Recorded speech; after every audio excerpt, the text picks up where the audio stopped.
But before we get on to the next panel, I just wanted to remind you all to head on over to the Into Games Discord. We have so many amazing industry people waiting by to chat with you. So if you want to push your conversation further, head on over to intogames.org/Discord. Next up, we have Unpacking Virtual Production with Screen Skills, so stay put.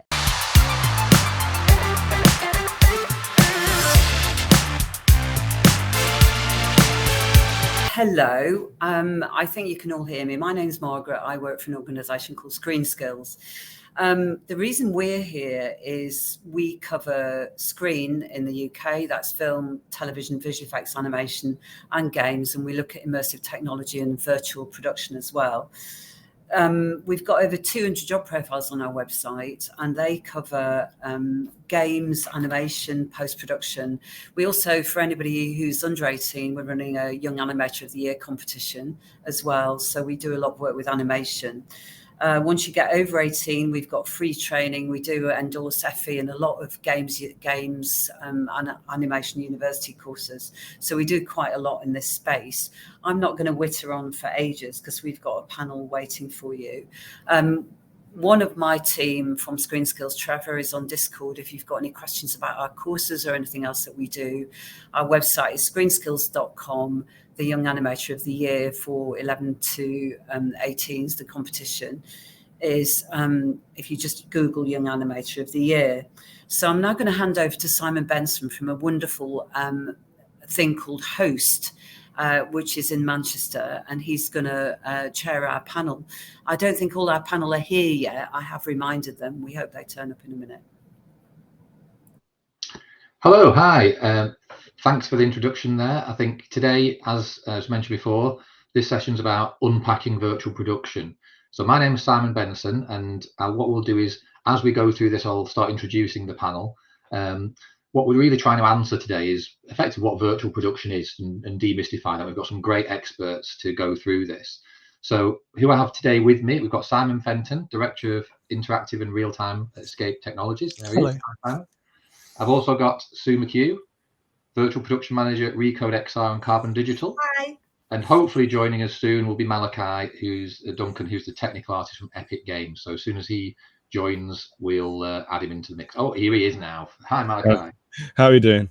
Brilliant, great, thank you. So what we're going to do, rather than each of us going around and introducing ourselves first, what we'll do first is start answering a few questions, and hopefully people get a picture of everyone's backgrounds and things like in this regard. But the very first thing I want to start with, which is probably the big burning question on everyone's lips, and it'll go around each of you, starting with Simon, seeing you're the first on my list. Hey. Can you define virtual production in a couple of sentences? I think I can by using someone else's description. So there's a tool called Perforce in the games industry, but they've got they've got a great explanation, which is virtual production seamlessly combines physical and virtual elements using a suite of software tools.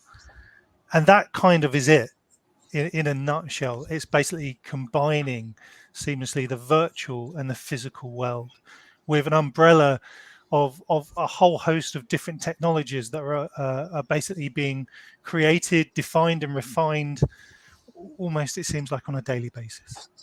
Fantastic. And Sue, I'll go to you next. And obviously, from a business perspective, you probably have to try and explain this a lot. But do you have your elevator pitch? How do you get your? Well, to be honest, I did the same thing. I Googled it, and I didn't get any of what I saw. It just didn't really make sense to us how we use it on a day-to-day basis. For us, it's the use of game engine content, which is put onto the curved LED wall, using camera tracking to produce our content. So in what that means in real terms is that we don't have to go to real locations, or we can create entirely virtual locations and shoot that as if it looks real. So that's what it is to us. Fantastic. And then Malachi, from an artistic perspective, is there anything that you'd add into that mix as a quick overview of virtual? Yeah, I think those are all great. They're all great and correct definitions of virtual production. I guess my definition is a little bit broader in the sense that virtual production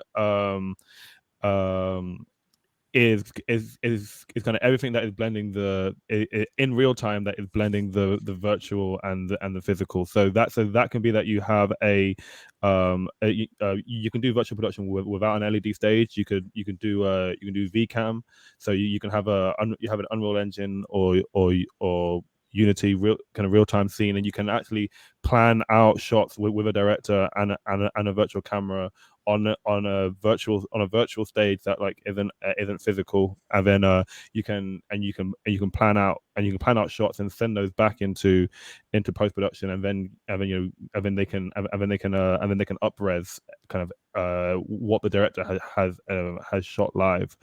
That is also a portion of virtual production that is separate to what we do on LED stage, but they're all under this like big kind of VP umbrella. Fantastic. And I think what we'll do now, we'll go around and give a bit of answering the question of how each of us got involved with virtual production, what brought us to this place, I guess, and then a bit of insight into how each of us are involved in it going forward and things like that. So I'm starting with myself. I mean, my background, I've got over 30 years in the world of immersive technology. Started in military R&D way back when VR and AR were very expensive. And back then we had these things called caves, which were basically very similar to what a virtual production set is now in a lot of ways. The idea being you're inside a box and it's projected on all sides and you feel like you're somewhere that you're not. And it uses technology that tracks effectively where the camera is, but in the case of caves, it's really where your glasses are. So you wear special glasses to see that in 3D. And there's a lot of commonality that I found in that area of technology to virtual production. But then I moved into video games, so you can probably see my ego splattered all over the wall behind me there with lots of video games that I've developed in the past. And again, we developed stereoscopic video games, which is bringing 3D vision technology, let's say, to the world of video games. And that's where I got one of these Lumiere Awards, and then moved on to be one of the founder members of PlayStation Virtual Reality, which takes us even closer still to this world of virtual production. And again, that's my other Lumiere Award for that particular activity as well. So a lot of my background has been basically from the game tech world, let's say, from the real-time side, which obviously, as we've already mentioned here, underpins a lot of what virtual production is now built on top of. And there's a lot of very similar traits when we think about immersion and we think about the game technology and real-time technology and the creative striving for visual fidelity, I guess. All these things have always been things in the world that I've orbited, and you suddenly find that virtual production actually embraces a lot of those as well. So that's really, I came more from the tech side, I guess, is my journey. And now obviously at Host Media City, you can imagine Media City itself having a huge interest in virtual production with all the production related activities that go on here. And that's now why I find myself very closely associated with this next step, bringing all of this insight into that world to bear in terms of, where traditional broadcast and a lot of these kind of technology opportunities are moving into. So that's my history. Simon, would you like to go next with Sure. where you Thank you. came from and what you do now? So I come from a games background. So I used to be a games artist. Worked at Sony for 10 years, Sony London studio, and my thing was environments, designing and creating environments. Since then, I've been working at Escape Studios, developing the games course, and I'm now the Dean and Director of the School of Interactive and Real Time. So that kind of the definition there is that interactive and real time. Well, they're kind of obviously they're real time related areas, and so interactive is games, VR, and real time is essentially kind of an understanding that the advent of real time has affected so many different industries, and it's great to hear about you talking about caves, that kind of convergence. There's been conversation for a long time about the convergence of, say, games and film, and we're kind of there or getting there for sure now. It's no longer a kind of point of just conversation.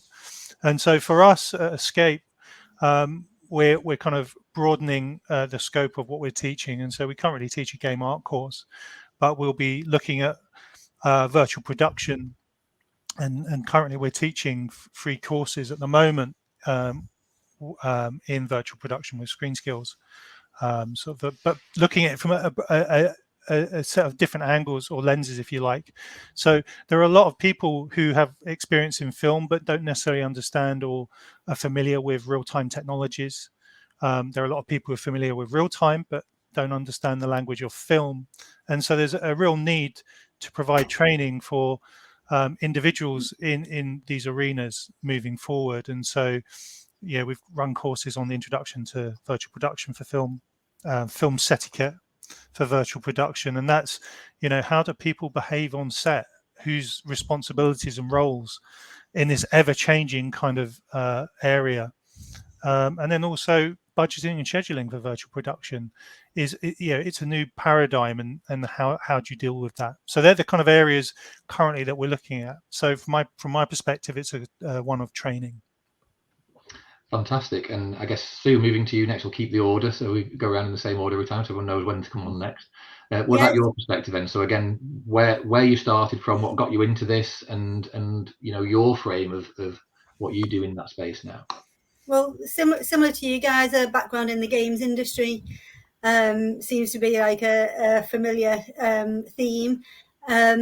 But I did a degree in fine art at Manchester, and this was before the days that there were any specific games courses. There was nothing like that at the time. So I was really lucky in that I could come out of university and I went straight into a job at Sony Psygnosis to develop similarly environment for computer games. I almost had no experience at all. I think my degree course had Adobe Photoshop and nobody to teach it. I think they just got in a couple of silicon graphics machines, which were about waist high. They were that big, and I think they were £70,000. You know, these huge machines, and that was a really big thing at the time. So that was all the experience I had when I went into the games industry, and I was lucky in that way that I got my foot in the door and I learned on the job. Started there and I learned on the job, and I worked for Sony for years, and then I worked at Jester Interactive, and then I worked at Rage Software before we started our own company, Carbon Digital, and that was 23 years ago. So over those 23 years, we've worked across kind of a really wide range of projects, doing visual effects, live action filming.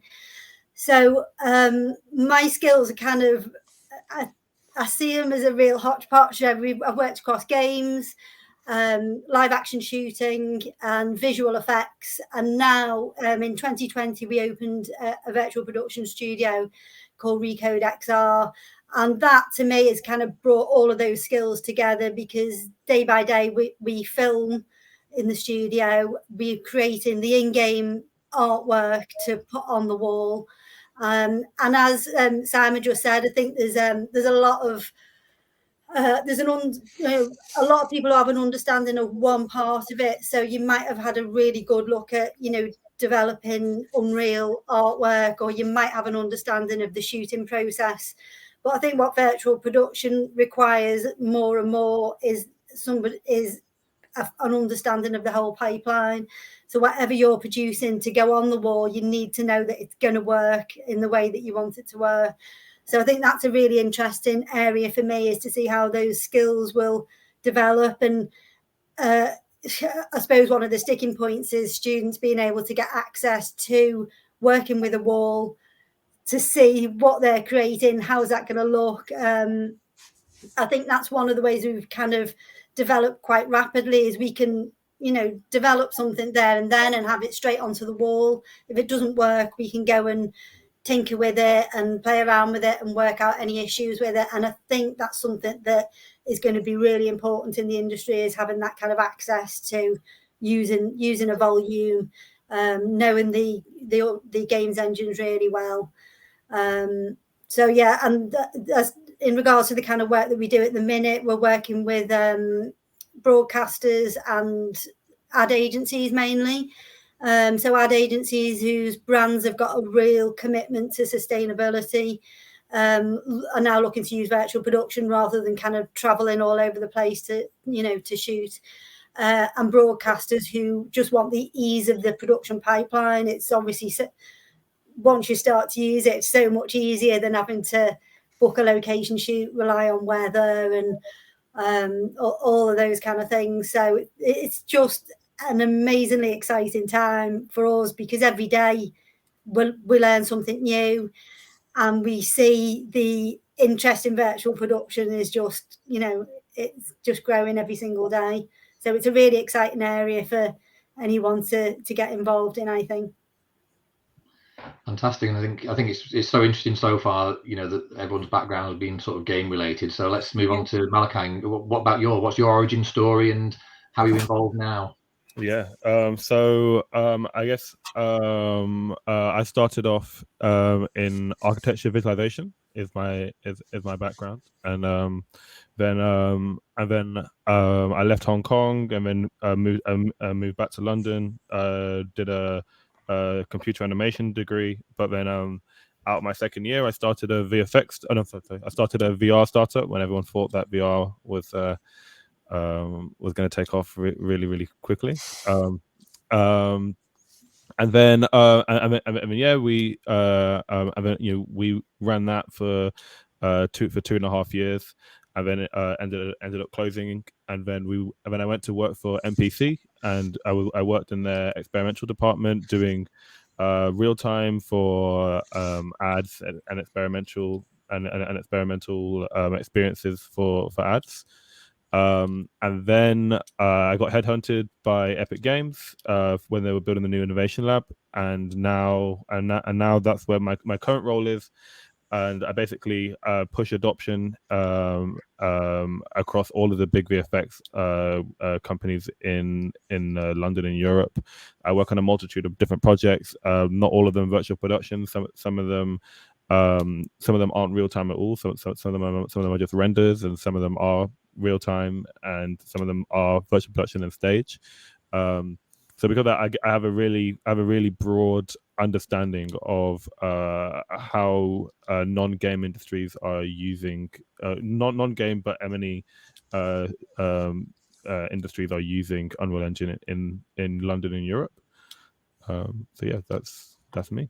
Brilliant and great that I guess overall there you're coming very much from user experience first perspective, aren't you? And it's interesting with, like I say, across the panel so far, with a lot of us coming from that video games industry, this is something that I tend to see resonates quite a lot in this space of virtual production, that certainly when people are building facilities, you tend to find that there's a lot more confidence from people that come from the origins of the technology, because maybe they understand what bits are needed to enable. And there's this big journey that a lot of the, effectively, let's say, consumers of this technology need to go on in terms of making that interface to them more accessible. And so it's great that, here we can obviously talk about both the tech and the user experience side of things. But what I want to jump to now, so I'm going to sort of start throwing different questions to each of you now. But starting with Simon, what's your view on the fact that virtual production is a fairly new thing in terms of its offering now? What were the enabling technologies? What were the key things that changed to make it viable, would you say? I, coming from a games background, I guess one of the first things might be for me to talk about would be that the real-time engines have become sufficiently sophisticated. Obviously, Unreal is really occupying that space at the moment. But then I guess in terms of actual, it's that marriage of that and hardware. So the ability to track a camera effectively, and for there to be like no latency issues between that, and for the tracking to be optimal, basically. And then obviously LED screens are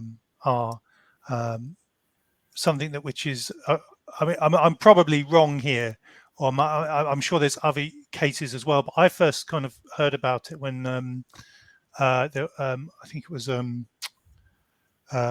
the film with Double Negative, where they were using it for reflections out of the windows. And typically when I have to think about the name of the film, it's gone out of my head. Interstellar, I think it was. Maybe I might have got that wrong, but that's when I first kind of heard about it. But I mean, there's some key areas there. Really, it's just the camera tracking, LED walls. Your point about the latency, I think, is very significant, isn't it? As we mentioned before, back in the 90s, I was using caves, and I guess, as I said, why didn't they ever turn into virtual production? I guess the key things there was that, yes, they didn't have the LED walls, so they had projectors, which if you film a projector, you often get, it's a bit washed out. There's sometimes too much light, so it's not necessarily as good. And also the tracking often had more latency than you'd potentially want. And I think that idea now, like you say, with game engines have matured so that you can get photorealistic almost visuals using, not a supercomputer in real time, and we can deliver it to a screen with very, very low latency. It's the summation of these things, I think, isn't it? Like you say, that are probably the enabling bits. Almost like we could have made a mock-up of a virtual production suite using a cave. However, you probably wouldn't make a good movie out of it if you tried to film that wall, because of all them qualitative related things that weren't quite there. So I think I totally agree on that front. And just on the software side of that as well, the ability, or rather the ease of use of the engine has increased exponentially. It's now far easier to create, authentic and realistic looking experiences, which has obviously had, as you say, had an impact. Sue, moving to you next. So you mentioned sustainability before, and I'd like to pick up on that a little bit more, because I think when we talk about virtual technologies, often when people think about virtual reality and, the fact that you can use Google Earth to fly around the world and, go and see places without having to burn up real fuel, for example. Can you expand a little bit more on how you see the opportunities of virtual production in a sustainability situation? Because I know that's something that really resonates with a lot of productions in particular at the moment. Yeah, it really is. I mean, it's become, since we launched the studio, really evident of how important that is. When you think that, ad agencies are representing brands that are, have a commitment to their consumers to provide sustainable products.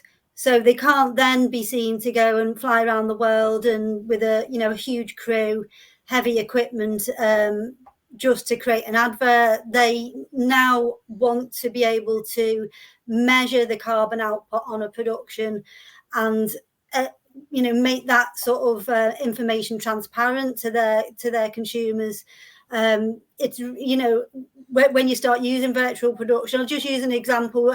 We did a piece of work for Quorn, who, as a really have a real sustainability commitment. It's a vegetarian brand, and they had done a shoot in a live action scenario that took them actually 3 days longer than what they'd actually planned because of weather. It was on a hillside, and the weather was so bad so they'd taken all of their crew, all of the equipment, and pretty much times that carbon output and cost by 3 because of weather. They also wanted a certain type of lighting that they could only get at a certain time of day. So we recreated this television commercial in the virtual production studio.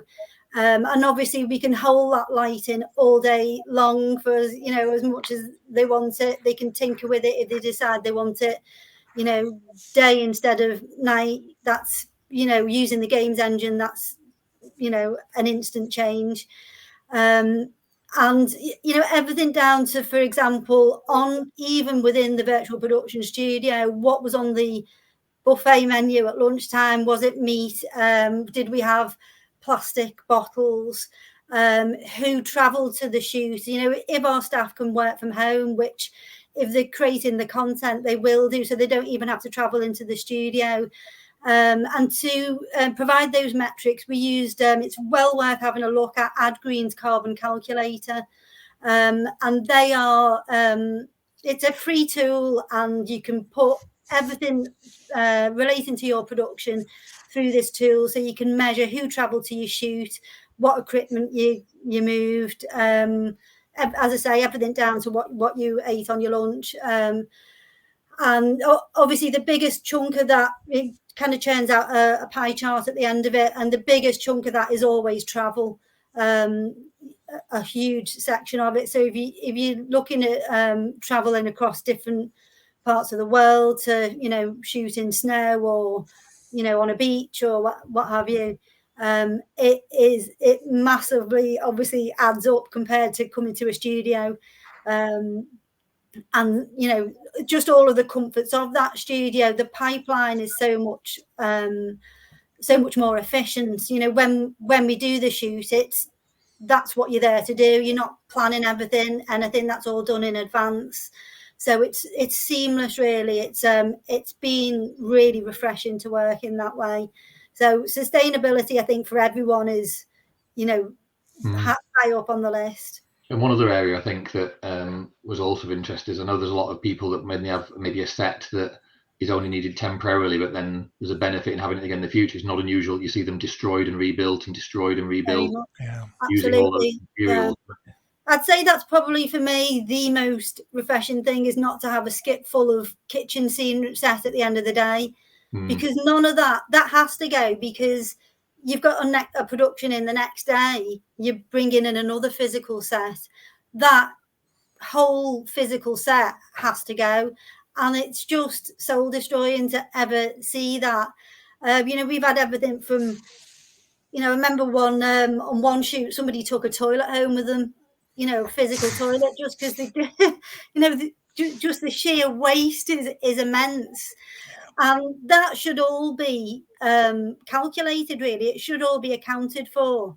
For any brand, try and keep that waste down. But yeah, the physical set is, because I know there's a company in Manchester as well doing, they do the cardboard set, which look amazing, back to the call.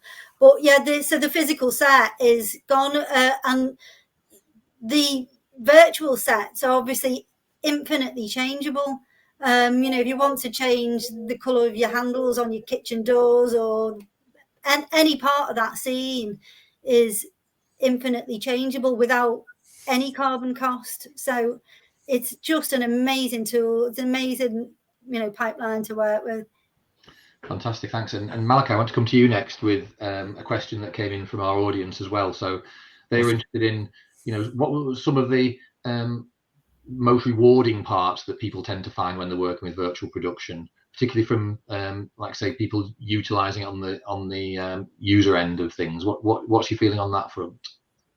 I feel like that the most rewarding part for everyone on set is that you can see the end result of what you're shooting, and I feel like everyone from actors on set to the cinematographers, to the director, to everybody, that that's one of the first things that they're in awe of, is that that they walk onto an LED volume, and they have all their camera rigs set up, and within a few moments of setting up some lighting and moving the foreground props around, and then finding your focus point, and all of a sudden you're like, oh, I can actually I'm seeing what the end shot is going to be. I don't need to shoot this against green and then send it to a post house and then wait 6 months and then get the end results out. And yeah, I think that is always the most kind of like rewarding part for everybody at the end, is walking out of the shoot with some awesome footage that you've got to get right there. I guess it must be quite helpful for the actors themselves as well, because like you say, when you sometimes watch these sort of making ofs and you see actors there stood in front of green screens having to just use their imagination all the time and not even knowing what world they're standing in, apart from theoretically, and you kind of think, you'd imagine two actors in a scene could have a completely different vision of where they might be in their own minds, I guess. But I guess that really helps to be a leveler, doesn't it? It does, yeah. And you'll see anybody who's new to the space come in and just be like blown away by the fact that they're actually where they're supposed to be. And yeah, do you see that translate quite quickly into better results immediately then? Is that something that's quite measurable from that regard, like fewer takes, or how does that manifest, would you say, on the day? I mean, I wouldn't say fewer takes. I mean, I think the film process, just spoil them with choice, isn't it? They've got more choice. They can, because they're seeing, they can make more critique of it, I guess. Exactly that. And the film, and the film process is just a live experiment, right? So it's you're constantly going to be doing pickup takes and reshoots and things like that. But no, it just means that the decisions have to be made early. So less so like because the content needs to be made beforehand, there are less decisions which you have to come to set knowing a lot of information. So a lot of things have to be fleshed out relatively early on, which I think is a transition for a lot of filmmakers. But once they do it, then it actually kind of comes out to be a benefit, because it means that everybody from very early on in the production knows exactly what is being shot, what needs to be made, and a lot of these creative decisions that would have been pushed further back are now being made further forward, and that just helps. That just helps everybody. Now on the Q&A, we're getting lots of questions. I think everyone's getting excited about this space because so many people want to get into this space now. So we're getting lots of questions about obviously the points of entry and the skills side of things. So I'd like to shift over to that side of things now. So I guess starting with yourself, Simon, with your focus on education, what are the core skills then that really allow people, if they, for example, were to get skilled in a particular field, what are the target skills that are most enabling and required in this space? And what's the realistic view of, things like seniority and employability? Because obviously if everyone goes away and suddenly gets a degree in X, but then finds out that no one's junior, so what's the real picture of the skills people need and the real opportunities at the moment? That's a great questions. I'm just going to fact check myself. It wasn't interstellar, it was gravity. So I got myself wrong.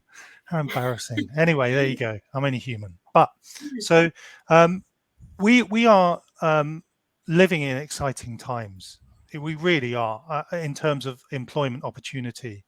When I first started teaching a games course in 2008, there were a few companies in England, or rather in London, and then a lot of companies up north. But your options, if you learnt to make video games, were relatively limited. And now you could go into video games knowing that the skill sets that you're learning are, often universities talk about transferable skills. For the first time now, transferable skills really genuinely mean something. You can go.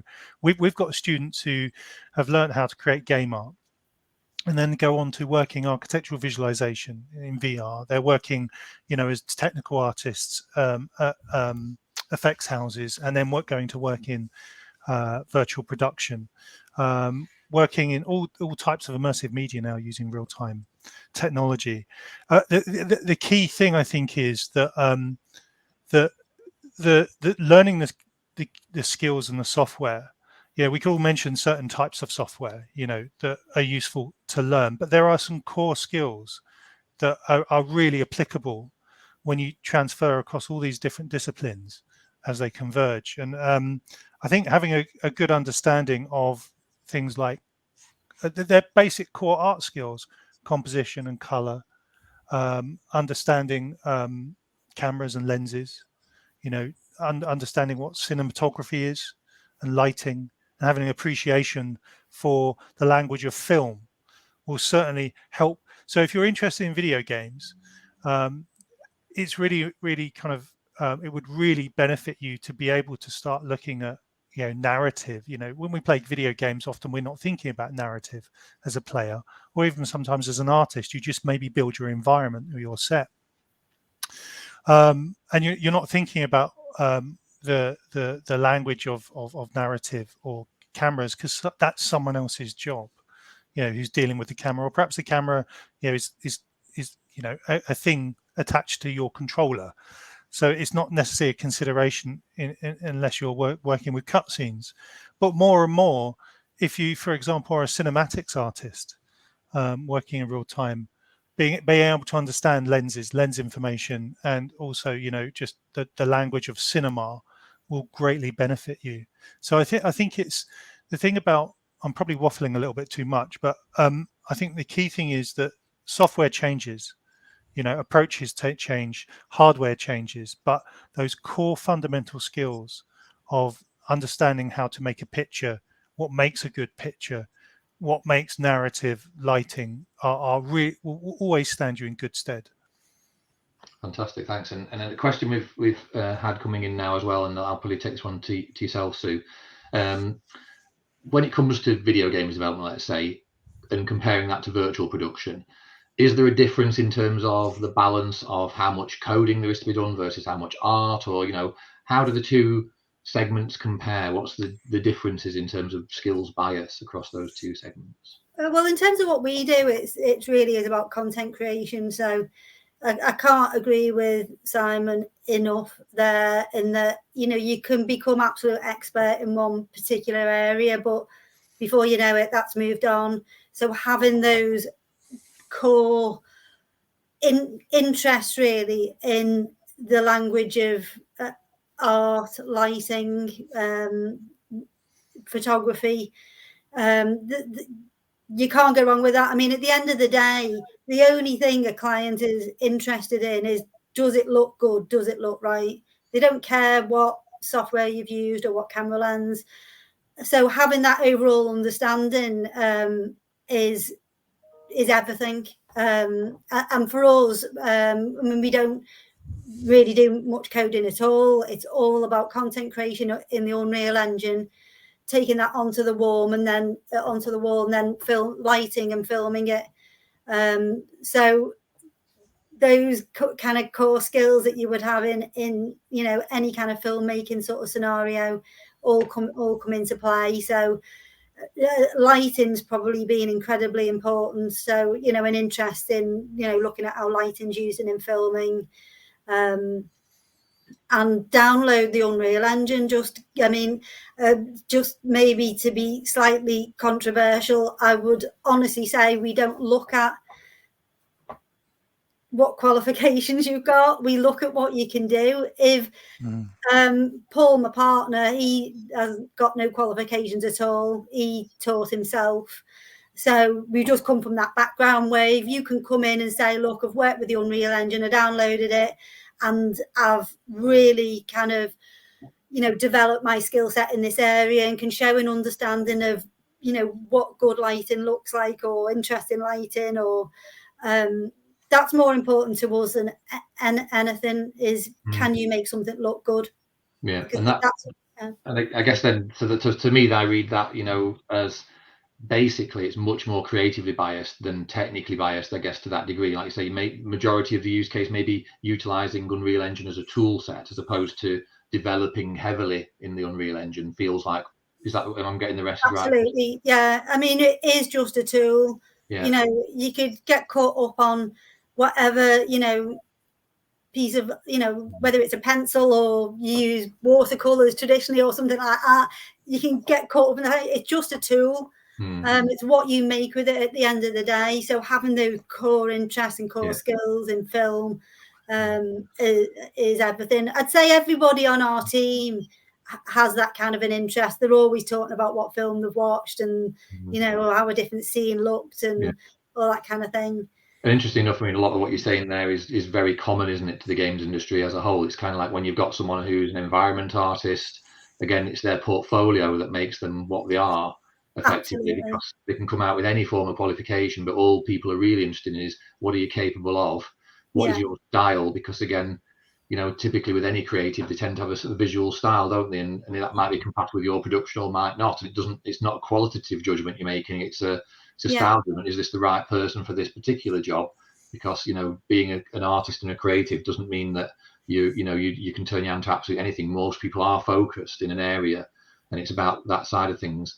But as a follow-on question though, with your background on the art side in particular, obviously for video games, it used to be very, very important that these were real-time artists, let's say, where they could make low poly good things. And now I know obviously the world of compute moving on, and there's sightness need to have, it's still a very important thing. Is there an equivalence there across games and virtual production, or is that different again, given the amount of horsepower flying around? No, absolutely, it's important. I mean, our background in the games industry has stood us in such good stead because everything bear in mind, when I was working in the games industry, a building might be 6 polygons. You'd take the bottom out of it, you'd take the back out of it if you didn't see it.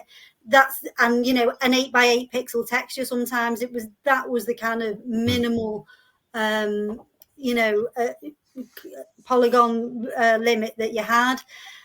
So everything we do is always optimized, and that is really important still, to work in that way that's as optimal as possible, to get, you know, what you want working on the wall in a way that's you know, hasn't got huge latency issues and that kind of thing. So it's absolutely vital. Malachi, coming to you next. Obviously, Unreal Engine, a lot of mention here. Clearly, the very, very leading opportunity there in terms of the engine for virtual production, things like that. And again, from the skills perspective, what's the whole picture there in terms of people's approach? You know, people now that are thinking, how do I get into this industry? And people already said, well, yeah, first of all, let's start with Unreal Engine. What's your feeling there in terms of what people need to do to get into this kind of space through learning things in and around Unreal Engine itself? Yeah, I think like, so if I take our core team at the London Innovation Lab, is that I think like most skill sets are represented. So so whatever it is that you're interested in terms of like so like I wouldn't like heavily bias you between tech or art, or to be a hybrid of either. So I would personally say that I am a hybrid. I'm a tech artist. I am as technical as I am artistic, and which means that there's a limit. I have a limit on kind of each side, right? But then we have like coding wizards and geniuses in the office, and then we have the complete other side of the spectrum. So I feel like everybody, no matter where you sit on that creative technical line, has a place in virtual production. It's just you have to be happy with what stage of the production that you're in. So if you're on the technical side, if you're into coding and you're into Python and things like that, then you'll be happy in tooling and things like that. And you know, because we have a really talented guy in the office. His name is Rule. He's like creating plugins that internal plugins that we use for the wall. He's rewriting parts of the color pipeline. If there's a specific optimized effect that needs to happen to be projected onto the wall, then he's all over that. We have people that don't touch Unreal at all, but just manage the stage, and like they know everything about like sync policies and how to get all of the tracking systems to work together and to plug into the engine. And like, you know, they have a really good conceptual idea of Unreal, but wouldn't know how to make a blueprint. That's a really interesting point you pick up on there. So obviously we've talked a lot now about, you know, the tooling side of things and things like that, but let's say when it comes to those stage related skills, are they different or are they the same? Would you hire the same people that you'd get for any stage, or does virtual production bring something new to that table? You know, is that a different type of skill set, or what's your feeling on that? Yeah, they still need to conceptually understand what is coming out of Unreal. So they still need to understand like the rasterization pipeline. They need to understand how game engines interface with graphics cards, and you know what that initial output, how that is affecting what you're seeing on screen. But then they need all this additional stuff which I have no idea about. So whenever I get questions, I pass them off to a guy at our office called Sam, who is like the resident expert for everything that is like the actual what it takes to put a stage together. But those guys, they also don't really know much about the actual engine, as in like as a practitioner of the engine to put a scene together. You know, that they don't really know much about that. But you know, they could talk all day about pixel pictures on LED stages. So in terms of entry point, I mean, to bring it all back around, I would say like really really diagnose what it is you're interested in, because whatever you're really interested in is what you're going to be sought after, and what you're naturally going to go towards, what you're naturally going to like when it's a Saturday, and you're not being paid to do anything, what you're really interested in is what going to have you like reading articles about the latest tech, about the latest techniques. And that's really, I would much prefer to tell you to do that than tell you, oh, we have a shortage of lighting artists, so if you want to get a job, be a lighting artist. So yeah, I it's a little bit philosophical and wishy-washy, but I mean, like, whatever at the core of you is interesting, I would run after that and get really, really good at that. And I think that's great advice. I think that's the thing to, think about. Having obviously gone around everyone here, that's the kind of thing I take away from this, is that what we're really saying is, creatively follow your heart. If you're an environment artist or an object artist or a vehicle artist or whatever, there's room for you in virtual production, as long as there's a production that requires an environment that's your style, or a vehicle that's your style, or whatever it would be. So it seems like equally those same things are relevant for video games. And actually, when we think about this world, I mean, virtual production is one slice of a very, very big sea change in the entire world, really, which is that real-time technology and game tech, we still call it game tech, and we still call them game engines because they originate from the games industry. Now, the games industry has seen astronomical, exponential growth. It's 10 times bigger than every other media industry added together already, and growing at a rate of knots. And I think that in itself is creating a huge need for skills. But I think particularly now that immersive technology, for example, virtual production, VR, XR, mixed reality, the advent of smart glasses, all this has opened the floodgates to say what used to be constrained within the games industry, which was already very big and growing very quickly, it has now opened up to most industries. So it's not just exponential, it's exponential cubed now or something. It's really, really crazy. So there's tons of opportunity there. So people don't necessarily have to just focus on virtual production. It's like, particularly from a creative perspective, their skills are very transferable, as Simon mentioned before, that we are genuinely talking about. Whereas once upon a time, if you became a real-time 3D artist, it was a job in the game industry or nothing. Whereas now we're saying, more than likely, even as you said yourself before, Malachi, that the engineering and construction industry require these skills, virtual production requires these skills, games require these skills, training in all sorts of industry require these skills. So people don't necessarily have to be that laser focused anymore because the opportunities are quite broad. But going on to another point here, and the point that you made as well, Malachi, that I want to pick up on with Simon probably, is that idea that even if you're involved in virtual production, there's this expectation that there's a value of understanding the tech. So is there an easy point of entry where people can get that enough of an understanding of it that they would be universally useful across there? Because I imagine the same thing would go for anyone. If someone's already a good 3D artist, having that level of knowledge of what virtual production means to put in my work into context, in the same way if someone's a stagehand, putting that into context of virtual production seems like quite an enabling step. So I'll go to Simon on this one, but what's your feeling on that? Is there somewhere people can go to get that level of awareness that really helps bring them into this area? I think it's I might be wrong here, but I think that's actually quite tricky, because it's a new development, a new practice, if you like, and people on set who perhaps there were quite traditional roles and quite traditional ways of working. Now we have virtual art departments, we have VFX departments, you have art department, and when they're all together on set, anecdotally, I've heard that there's instances where people don't quite know when something needs to be changed and something could be moved in engine. Whose job is that, for example? Who does that, and when is it right to do that? So I think the entry point into virtual production is an interesting one, because games as a rule tend to be, developers tend to be full-time jobs. You go and work for a developer and work on within that company, whereas virtual production is part of, I guess, typically part of that industry where everyone crews up for that thing.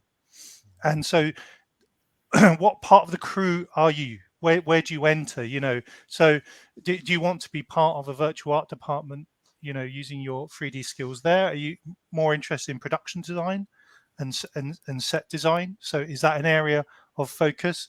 And they have perhaps different approaches and more traditionally focused pipelines or ways of working.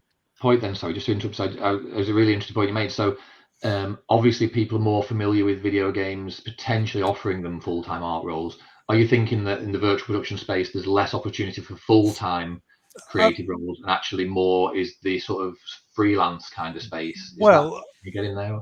Well, we're again, interestingly, I think that one of the key things about virtual production is one of them is that you need a light stage. You need an LED stage, and and so there are providers of those facilities that, as productions get bigger and stages need to get ever bigger, and then there's probably more and more opportunity for more full-time jobs within that area of just managing the stage and stuff. But every production uses different teams, and so if you have any given production will use different production designers, and those production designers have their crews or the people they like to use. So I think the idea of follow your passion is the key thing here that will take you to that area of interest. So I think what people can know is, like I did, like Sue, I did fine art. I'm not a technical person. I've tried to blueprint many times. I've tried to code, and someone has to realize when they can't do things, or it's just not them. And so so I've followed my passions, and they've taken me in the direction that my career has taken me. So if you're someone who's interested in coding, that's great, but you don't have to be. But if you're interested in environments and sets, then that opens up a certain set of directions for you. But I just think as Sue says, you can teach yourself. There's so much content out there that you can learn. You just only have to go to the Unreal website and and see their learning materials are absolutely fantastic. So I think it's a case of if you're watching this and thinking about the industries that you can go in, find out if there's a film you like or a production you've seen, find out who did it, and then approach those companies and ask their advice. That's a great way. There is a lot of information out there. So but know that anything you learn towards working in video games stand you in really good stead, because even as I'm sorry if I'm taking up too much time here, but the advent of things like nanite, where you've got incredible resolution models, there's still a level of data handling and good practice around that. So all the stuff to do with learning optimization in real time, that's never going to go away. It's just going to be implemented in slightly different ways. So I hope I've answered the question, but follow your passions, find out what it is you want to work on. If you want to work on games, well, there's lots of different types of games companies. So target those companies, ask them what skills they're looking for. And the same with productions. TV's a little bit more difficult, but there's MPC, there's Double Negative and Framestore. I know they're very, very helpful at answering queries about, how they work.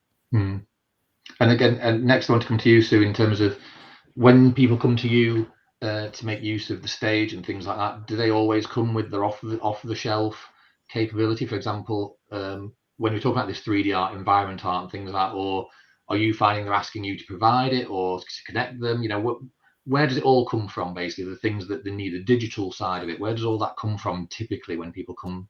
Well, I don't know whether we're a little bit different, because there's only 8 of us, so everybody on the team kind of has their own interest and speciality, but we all have to kind of mix in. As I just said, I'm not very technical, I'm more artistic, and I can manage things, as some of the lads are really technical.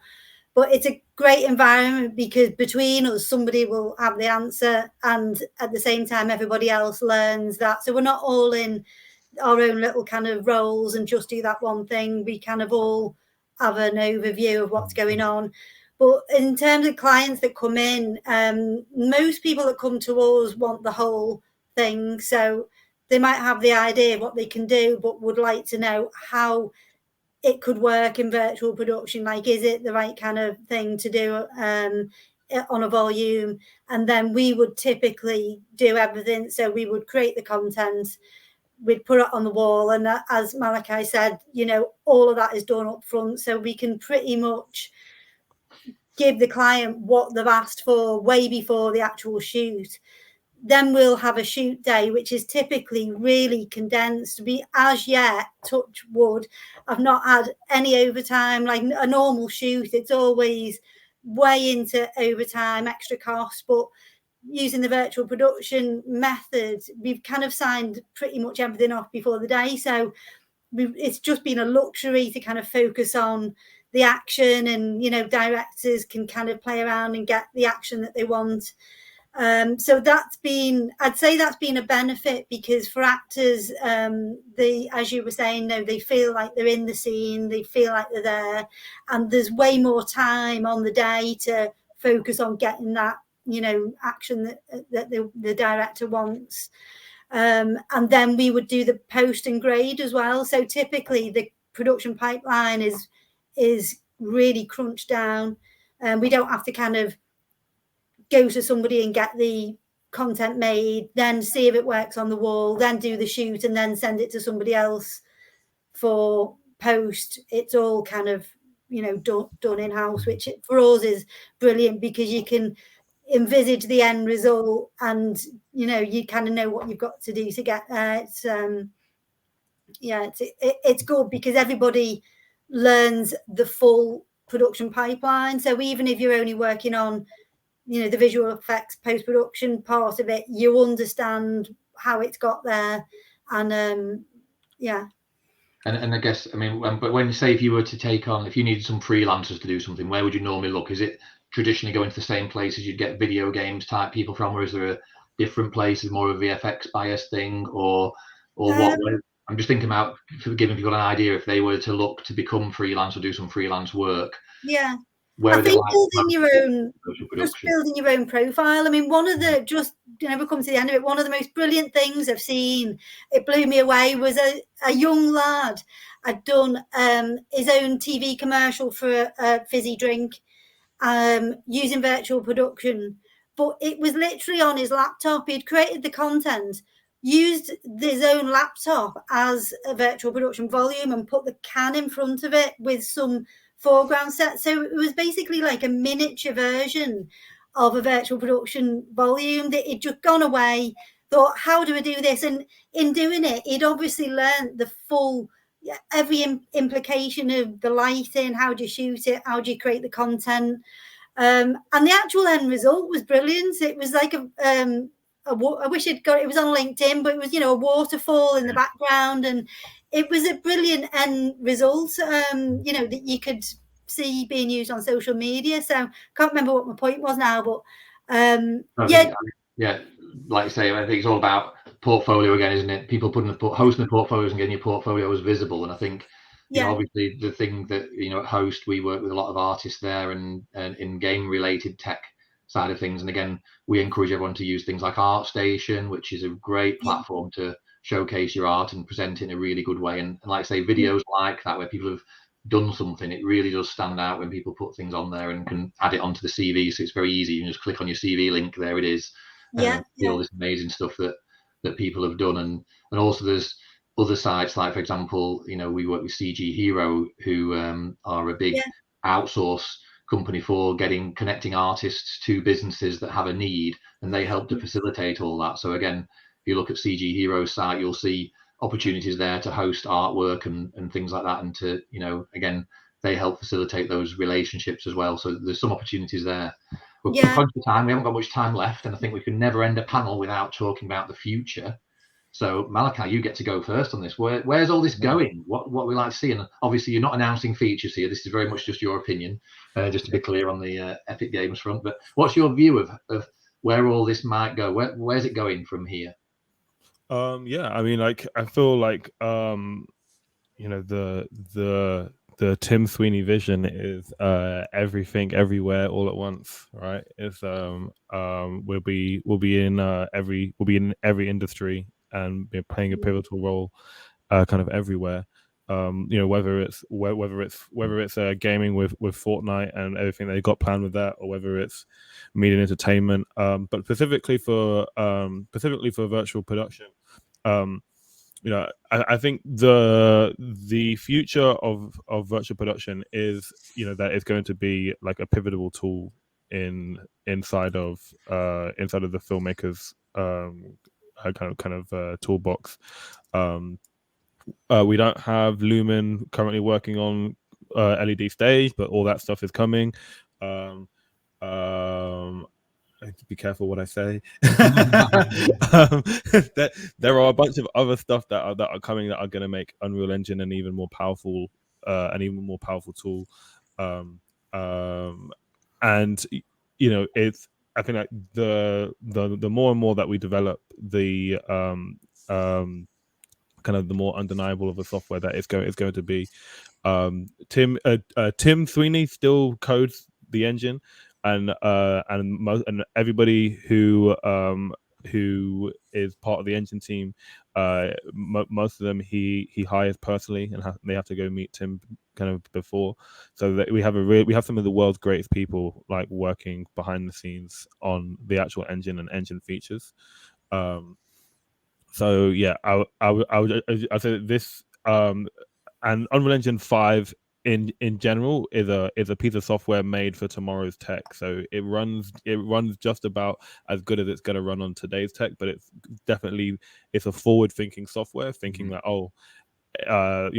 these things might not be as optimized as they are currently on this generation of GPUs, but further on down the line is what they're thinking. It's very forward. From a development standpoint, it's a very forward-looking piece of software. Fantastic. Well, move on quickly to Simon. We're running out of time. Let Simon have a couple of minutes as well. What's your view then? Where's it all going? Well, I think Malachi mentioned sort of like the developments of software and the ease of it and more sophisticated. Yeah, it's going to be more sophisticated. I remember when VR we first started doing VR in Engine, and it was kind of quite difficult or very technical, and then only a year or two later it became easier, and suddenly it's super easy. Virtual production, what is getting easier and easier, and as the software and hardware develops, the ability for it to be not as technical, or for people who perhaps aren't as technical to be able to use it is really, really exciting. I mean, virtual production is essentially world building. It's creating worlds in really interesting, exciting ways. And I'm looking forward to things like theatre and extended reality, and where those kind of the implementations of that can start inhabiting those environments as well. So extended reality, I think, is really exciting. And Sue, your view? Quick couple of minutes on where you think it's all going. Yeah, exactly the same, really. I just can see it all. I know everyone mentions converging industries. I don't think there will be, a games industry, a film industry. I think we'll be just talking about content in general and how those converge. As you say, as I keep mentioning Unreal, but, it is just an incredible tool. We are like kids in a sweet shop with it. Every time a new release comes out, it's just mind-blowing. I think, hopefully you can relate, having worked in the games industry. When you look, there were game engines. Exactly. And when on a daily basis, I can sit in that volume and just be blown away and just think, how is this real time? And I think that's only gonna get bigger and get better, and that will enable people to do bigger and better things, and we're kind of seeing it day by day as clients kind of perhaps at the start might have been like, well, do I want to dip my toe in this water, or do I use the technology that I've used for my entire career? Eventually they come back and they're willing to kind of see how this works, and once they realize the benefits of it, that's going to push the industry forward as well. And I guess so I mean, I'm just conscious of time. We've got a minute left, so I'll wrap up very quick. I'll try and summarize everything we've talked about in a very short space of time. But I guess so the key takeaway, I guess, that I'm hearing here is that for anyone interested in getting into this world, really the world of game tech is what they want to enter. You know, even though it's called game related stuff, it doesn't necessarily mean games anymore. As Malachi mentioned before, you know, AEC industry, you know, all the rest of it, virtual production games. Basically, if people get qualified and skilled up with these creative skills that underpin this real-time world, that world is going to create them a whole load of opportunities, whether it be storytelling in virtual production, storytelling in games, introducing people to new properties in AEC digitally, being part of the metaverse, you know, you name it, the opportunities are there. And I think, therefore, the point of entry really is going to be specializing something in that real-time game tech world, let's say, and then if you're interested in virtual production, that may open up that opportunity and you might step into it there. But if not, you've got plenty of other choices. And actually, these worlds, the dividing lines between them are probably going to blur, and it's going to be a lot easier to migrate across them. So that's the takeaway that I get. And I think on that front, I think we better wrap up. We're on time. So I'd just like to say thank you very much to my panel, Simon, Sue, Malachi. Thank you. Fantastic. Thank you We very could talk much. all day. And the whole, no doubt, Discord has gone crazy. Everyone clapping for us now. So thank you very much, and I'll say goodbye to everyone. Thank you. Thank you very much. Thank you.